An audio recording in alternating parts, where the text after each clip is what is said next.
is Cheyenne, and today I'm going to talk to you on why you should be an organ donor.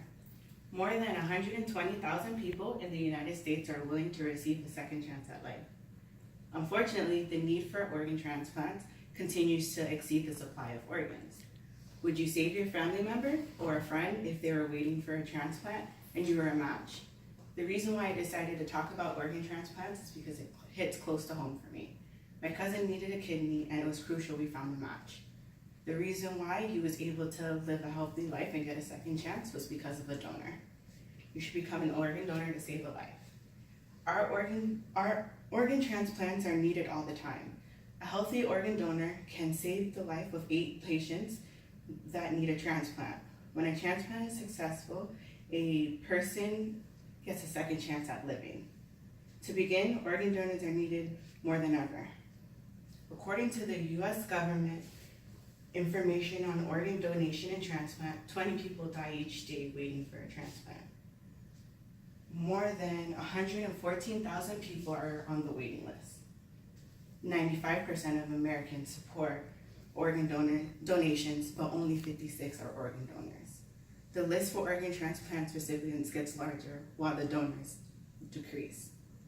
The first successful heart transplant was performed by Dr. Norman Shumway at Stanford University at 1968. Heart transplants were performed when the heart can no longer pump enough blood to supply with oxygen and nutrients to the rest of the body. Sarah Bradley, a mother of 2, had a rare heart condition. While Sarah was waiting for a transplant, she was placed on a left ventricle assisted device. Finally, after years of waiting, the Mayo Clinic in Rochester, Minnesota was able to perform a successful transplant. She will now be able to watch her children grow up. Eric Norway stated in his paper that a domino transplant can benefit 2 applicants instead of just 1. The successful heart-lung transplant was performed by Dr. Bruce at Stanford University Hospital in 1981. In a domino transplant, the recipient will receive an organ from a donor who has a familial amyloidosis. The donor will receive the organ transplant to treat their condition. Then the donor can give their organ to the recipient in a domino transplant because the organ still functions well. Many people will say becoming an organ donor is not a good idea. Many people do not want to become an organ donor for many reasons. One reason could be prolonging the grieving period of the donor. The organ donor has to be pronounced brain dead in order to donate the organs that are needed. The tissue has to remain alive in order to achieve the transplant to happen. The organ donor family will be then going through a longer grieving process. Another reason is the organ donor doesn't get a chance to receive the organ at all.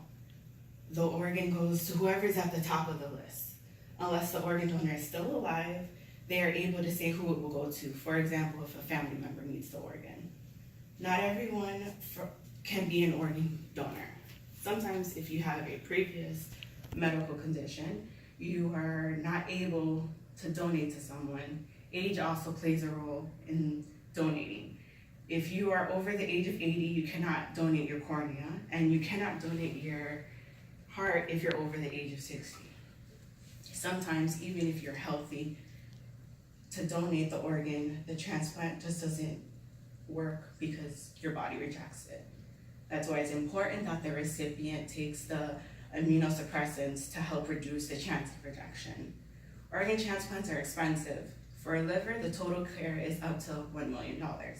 For a heart and lung transplant, it's double, it's $2.3 million.